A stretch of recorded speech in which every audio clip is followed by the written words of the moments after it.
ನಮ್ಮ ಹೊಟ್ಟೆ ಎಷ್ಟು ಉರ್ಸ್ತಾವ್ರೋ ಆ ಭಗವಂತನ ನೋಡಿದ್ರೆ ಸರು ನಾಷ್ಟ ಮಾಡಬೇಕು. ನಾನು ಒಬ್ಬರಿಗೆ ಅನ್ಯಾಯ ಮಾಡಿಲ್ಲಣ್ಣ, ಒಬ್ಬರಿಗೆ ಅನ್ಯಾಯ. Hello guys, welcome back to the new video. ಇವತ್ತು ನಾವು ಒಂದು ರೂಮಲ್ಲಿ ಇದ್ದೀವಿ.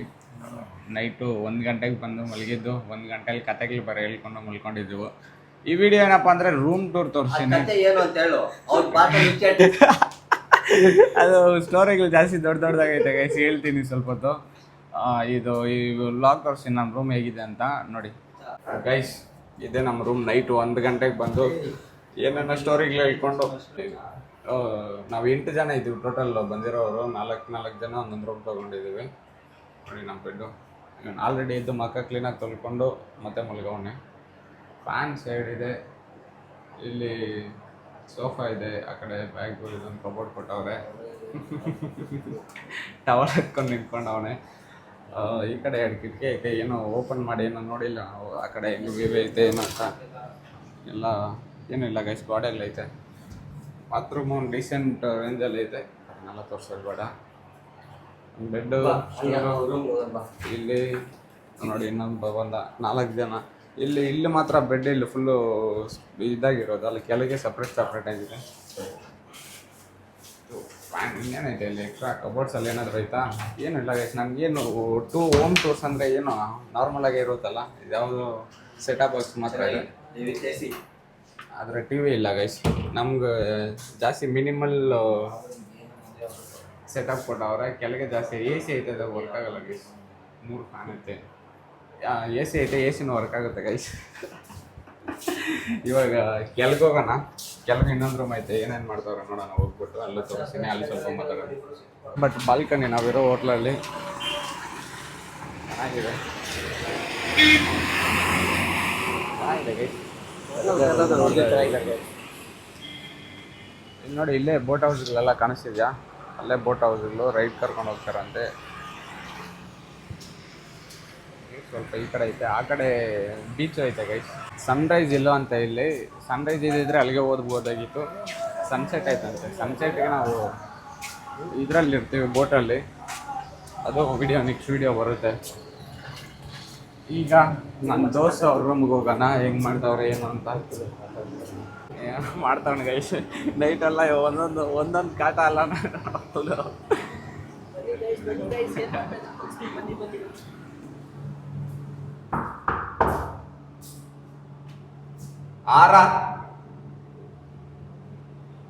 ಆರ ರೂಮಾನ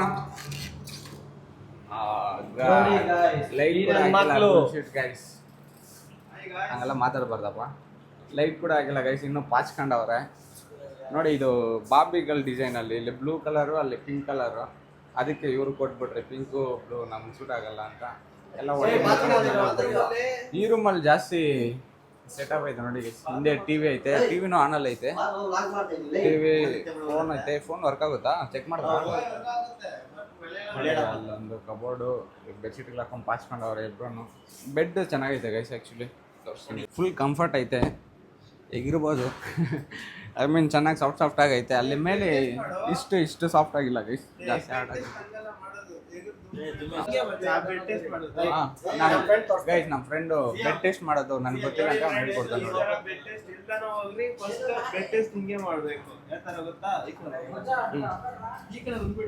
ಓಕೆ ಓಕೆ ಓಕೆ.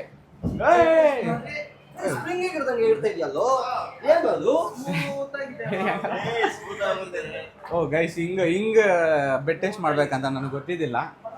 ಇವಾಗ ಏನಿಲ್ಲ, ಏನಾದರೂ ವ್ಯೂ ಐತಾ ಇಲ್ಲಿ ಕಿಟಕಿಯಲ್ಲಿ? ಕಿಟಕಿ ಸಾಲೆಲ್ಲ ಏನು ವೇವ್ಸ್ ಇಲ್ಲ ಗೈಸ್, ಡೈರೆಕ್ಟು ಎಲ್ಲ ರೂಮ್ ಚೆನ್ನಾಗಿದೆ ಅಷ್ಟೇ ಗೈಸ್. ಫ್ಯಾನ್ಸ್ ಅಲ್ಲಿ ಲೈಟ್ಸ್ ಐತಾ? ಆನ್ ಮಾಡ್ರಿ. ಇಷ್ಟೇ ಗೈಸ್ ರೂಮು. ಸ್ವಲ್ಪ ಜಾಗ ಈ ಕಡೆ ಬಾ.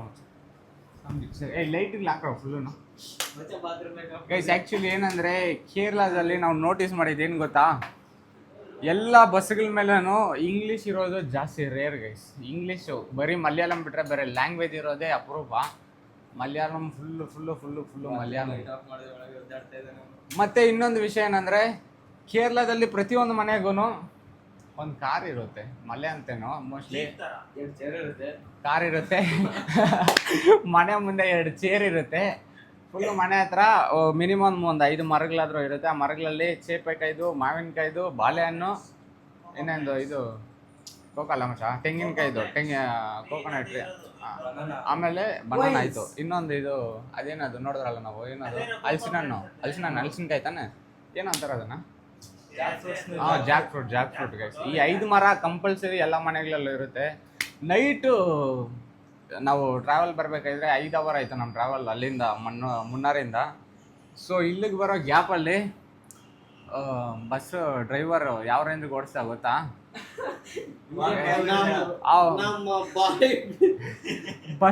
ಬಸ್ ಮುಂದೆ ಯಾರಾದರೂ ಒಂದು ಕಾರ್ ಇದ್ರು ನಾವು 1 ಸೆಕೆಂಡ್ ಇರಲ್ಲ ಗೈಸ್, ಹಂಗೆ ತಿಳ್ಸೋಣ ಜಗ್ ಅಂತ ಹೋಗ್ತಾ ಇರ್ತಾನೆ.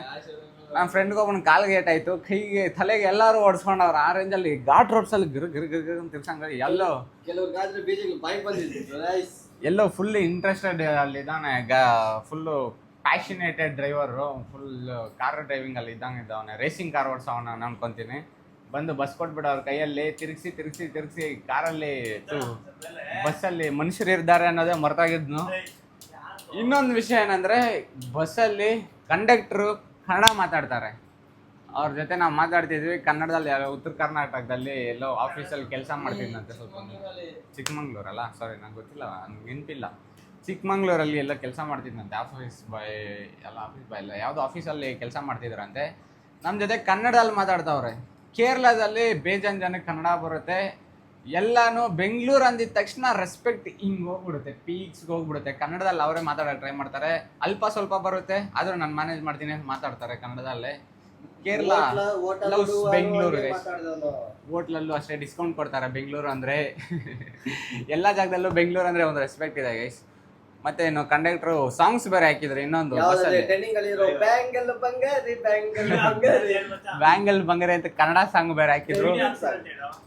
ಇನ್ನು ಬೇಜಾನು ಇದಾಕಿದ್ರು. ಅದರಲ್ಲಿ ಇನ್ನೇನಂದ್ರೆ ಡ್ಯಾನ್ಸ್ ಆಡ್ಬೋದಾ ಅಂತ ಕೇಳಿದ್ರೆ ಆಲ್ರಿ ನಾನು ನೋಡ್ಕೊತೀನಿ ಅಂತಾನೆ ಡಾನು. ಒಳ್ಳೆ ಎಂಜಾಯ್ ಆಗಿದೆ ಗೈಸ್. ನೈಟ್ ಬಂದು ಮತ್ತೆ 1 ಗಂಟೆಗೆ ರೂಮ್ ಚೆಕ್ ಇನ್ ಮಾಡಿ 12 ಗಂಟೆಗೆ ತಿಂದಿದ್ದೀವಿ.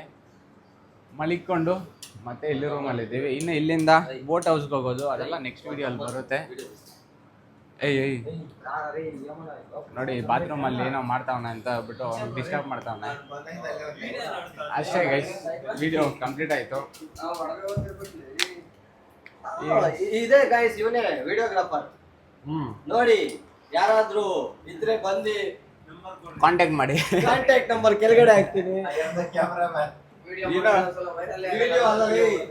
ನೈಟ್ ಬಂದಾಗ ಟಿವಿಯಲ್ಲಿ ಕೇರಳ ಲ್ಯಾಂಗ್ವೇಜಸ್ ಬಿಟ್ಟರೆ ಇನ್ನೇನು ಬರ್ತಾ ಇಲ್ಲ ಗೈಸ್. ಇಲ್ಲಿ ಜಾಸ್ತಿ ಪ್ರಿಫರೆನ್ಸ್ ಕೊಡ್ತಾರೆ. ಬೆಂಗಳೂರು ಅವ್ರು ಅಂದರೆ ಮರ್ಯಾದೆ ಇದೆ, ಬಟ್ ಕೇರಳದಲ್ಲಿ ಎಲ್ಲಿ ನೋಡಿದ್ರು ಮಲಯಾಳಂ ಜಾಸ್ತಿ. ಇಂಗ್ಲೀಷ್ ಕೂಡ ಕಾಣಿಸೋದಿಲ್ಲ ಬಸ್ಗಳ ಮೇಲೆಲ್ಲ. ಕೇರಳ ಭಾಷೆ ಇದು ಮಲಯಾಳಂ ಬಿಟ್ಟರೆ ಇನ್ನೇನು ಭಾಷೆದಲ್ಲೇ ಕಾಣಿಸೋದಿಲ್ಲ. ಇಂಗ್ಲೀಷು ಕಾಣಿಸೋದ್ರೆ ಅಲ್ಲಲ್ಲೂ ಎಲ್ಲೆಲ್ಲೋ ಒಂದೊಂದು ಇರುತ್ತೆ. ಬಸ್ ಫೀಚರ್ಸ್ ಒಂಥರ ವೆರೈಟಿ ಆಗಿತ್ತು ಗೈಸ್. ನಾವು ಬಿಸಿಲ್ ಆಗ್ತೀವಿ, ಅವ್ರೊಂದು ಬೆಲ್ ಕಟ್ಬಿಟ್ಟಿರ್ತಾರೆ ಮುಂದೆ. ಬೆಲ್ ಕಟ್ಬಿಟ್ಟು ಅದಕ್ಕೊಂದು ದಾರ ಲಾಂಗ್ ಬಸ್ಸಿಂದ ಇಳಿಸ್ಬಿಟ್ಟು ಆ ಲಾಂಗಾಗಿ ಎಲ್ದಿರೋ ಇದನ್ನು ಕಂಡಕ್ಟ್ರ್ ಅವರು ಎಲ್ಲಿಂದ ಬೇಕಾದ್ರೆ ದಾರ ಹಿಂಗಂದರೆ ಟನ್ ಟನ್ ಸೌಂಡ್ ಮುಂದೆ ಬರುತ್ತೆ. ಅದನ್ನು ನೋಡಿಕೊಂಡು ಅವರು ಬಸ್ ಸ್ಟಾಪ್ ಕೊಡ್ತಾರೆ. ಇನ್ನೇನು ನೋಡಿದೆ ಕೇರಳಲ್ಲಿ ಜಾಸ್ತಿ. ಇನ್ನೊಂದು ಹೇಳೋದು ಮಾಡ್ತಾರೆ ಗೈಸ್. ಇಷ್ಟು ದಿನ ವೀಡಿಯೋಸ್ ಬಂದಿದೆ. ಆ ವೀಡಿಯೋಸ್ ಆದಮೇಲೆ ಇದು ಬರ್ತಿದೆ ಅಂದರೆ ಇದಕ್ಕೆ ಮುಂಚೆ ಇನ್ನೊಂದು ವೀಡಿಯೋ ಬರಬೇಕಾಗಿತ್ತು, ಅದು ಬಂದಿಲ್ಲ. ಯಾಕಂದರೆ ನನ್ನ ಮೊಬೈಲು ಚಾರ್ಜಿಂಗು ಇದಾಗೋಯ್ತು. ಅಲ್ದಿರ ಮಳೆ ಬರ ಬಂದಿತ್ತು. ನಾವು ಆ ಜಾಗದಲ್ಲಿ ಕೇರಳ ಇವಾಗ ಅಪ್ಲೋಡ್ ಮಾಡಿರೋ ಜಾಗದಲ್ಲೆಲ್ಲ ಬಿಟ್ಬಿಟ್ರೆ ಇನ್ನೊಂದು ಕೆಲವೊಂದು ಜಾಗಕ್ಕೆ ಹೋಗಿದ್ರು. ಆ ಜಾಗ ಯಾವುದಂದ್ರೆ ವ್ಯೂ ಪಾಯಿಂಟ್. ಅದೊಂದು ವ್ಯೂ ಪಾಯಿಂಟ್ ಇತ್ತು, ಟೀ ಪ್ಲಾಂಟೇಶನ್ದೇ ವ್ಯೂ ಪಾಯಿಂಟು. ಒಂದು ಕೆಳಗೆಯಿಂದ ಈ ಥರ ಫೋಟೋಸ್ ಏನಾದರೂ ಆಗಬೇಕಾಗಿತ್ತು. ವ್ಯೂ ಪಾಯಿಂಟ್ ಅಂತ ಒಂದು ವ್ಯೂ ಪಾಯಿಂಟ್ ಐತೆ. ಆ್ಯಡ್ಸ್ ಹಾಕೋರು ಹಾಕಿಲ್ಲ, ಕಾಸ್ಟ್ಲಿಯೆಸ್ಟ್ ಆ್ಯಡ್ಸ್ ಅವು. ಹಾಕ್ತೀನಿ, ಟ್ರೈ ಮಾಡ್ತೀನಿ ಫೋಟೋಸ್ ಹಾಕೋಕ್ಕೆ. ಅಲ್ಲಿ ಅದು ಬಿಟ್ಟರೆ ಇನ್ನೊಂದು ಎಲಿಫೆಂಟ್ ಗೈಸ್. ಅಲ್ಲಿ ಕೆಲವೊಂದು ಫೋಟೋಸ್ ಹಿಡ್ಕೊಂಡು ನೆಕ್ಸ್ಟ್ ಲೊಕೇಶನ್ಗೆ ಹೋಗ್ಬೇಕಾದ್ರೆ ಮಳೆ ಸ್ಟಾರ್ಟ್ ಆಯಿತು. ಜೀಪು ಮಳೆ, ಅದರಲ್ಲೂ ಸಾಂಗ್ಸ್ ಬೇರೆ ಹಾಕಿದ್ರು. ಕೇಳ್ಕೊಂಡು ಹಂಗೆ ಹೋಗ್ತಿರ್ಬೇಕಾದ್ರೆ ಹೋಗೋ ರೂಟಲ್ಲೇ ಒಂದು ಸ್ಪಾಟ್ ಇದೆ. ಅಲ್ಲಿ ಆನೆಗಳ ಕ್ರಾಸಿಂಗ್ ಝೋನ್ ಅಂತ, ಅದು ಎಲಿಫೆಂಟ್ ಕ್ರಾಸಿಂಗ್ ಝೋನು. ಅಲ್ಲಿ ನೋಡಿ ಒಂದೇ ಒಂದು ಆನೆ ಇದೆ. ಇದೇ ಎಲ್ಲದಕ್ಕಿಂತ ದೊಡ್ಡ ಆನೆ ಅಂತೆ. ಇದರ ಹೆಸರು ಪಡಿಯಪ್ಪ ಅಂತ. ಸೊ ಬೇಜಾನ್ ಆನೆಗಳಿರುತ್ತೆ, ಅದರಲ್ಲಿ ಇದು ದೊಡ್ಡ ಆನೆ, ಕೊಂಬು ನೋಡಿ ಜಾಸ್ತಿ ದೊಡ್ಡದಾಗಿದೆ. ಸೊ ಇದು ಆನೆಗಳ ಕ್ರಾಸಿಂಗ್ ಏರಿಯಾ ಅಂತ. ಇದರ ಪಕ್ಕದಲ್ಲೇ ಒಂದು ಶೂಟಿಂಗ್ ಸ್ಪಾಟ್ ಇದೆ. ಆ ಶೂಟಿಂಗ್ ಸ್ಪಾಟಲ್ಲಿ ಬೇಜಾನ್ ಫಿಲಿಮ್ಗಳು ಶೂಟ್ ಮಾಡೋರಂತೆ, ಹಂಗಂತ ಡ್ರೈವರ್ ಅಂಕಲ್ ಅವರು ಹೇಳ್ತಿದ್ರು ಅಲ್ಲಿ ಜೀಪಲ್ಲಿ. ಬೇಜಾನ್ ಫಿಲಿಮ್ಗಳು ಶೂಟ್ ಮಾಡೋರೆ ಇಲ್ಲಿ ಅಂತ. ಸೊ ಆ ಪಡಿಯಪ್ಪಗೆ ಒಂದು ದೊಡ್ಡ ಸ್ಟೋರಿನೇ ಇದೆ. ಅವನೇನಾದರೂ ಮೇಲೆ ರೋಡ್ ಮೇಲೆ ಬಂದವನಂದರೆ ಯಾರನ್ನೂ ನೋಡಲ್ಲ, ಮನುಷ್ಯರನ್ನೂ ನೋಡಲ್ಲ, ಜೀಪನ್ನು ನೋಡಲ್ಲ, ಗುದ್ದಿ ಬಿಸಾಕ್ತಾನೆ ಅಂತ ಹೇಳ್ತಿದ್ರು ಅವರು.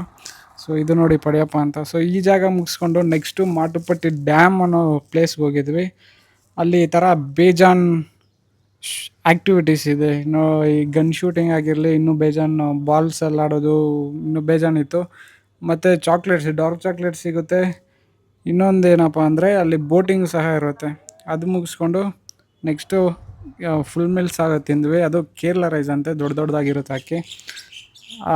ಆ ಪ್ಲೇಸಲ್ಲೇ ಎಕೋ ಪಾಯಿಂಟ್ ಅಂತ, ಇಲ್ಲಿ ಸೌಂಡ್ ಮಾಡಿದ್ರೆ ಮತ್ತೆ ವಾಪಸ್ ಕೇಳಿಸುತ್ತೆ, ಎಕೋ ಬರುತ್ತೆ. ಲೊಕೇಶನ್ ಚೆನ್ನಾಗಿತ್ತು. ಅಲ್ಲೇ ಸ್ವಲ್ಪ ವೀಡಿಯೋಸು ರೆಕಾರ್ಡ್ಸ್ ಮಾಡಿಕೊಂಡು ಮತ್ತೆ ವೀಡಿಯೋ ಮುಗಿಸ್ತಿದ್ದೀನಿ.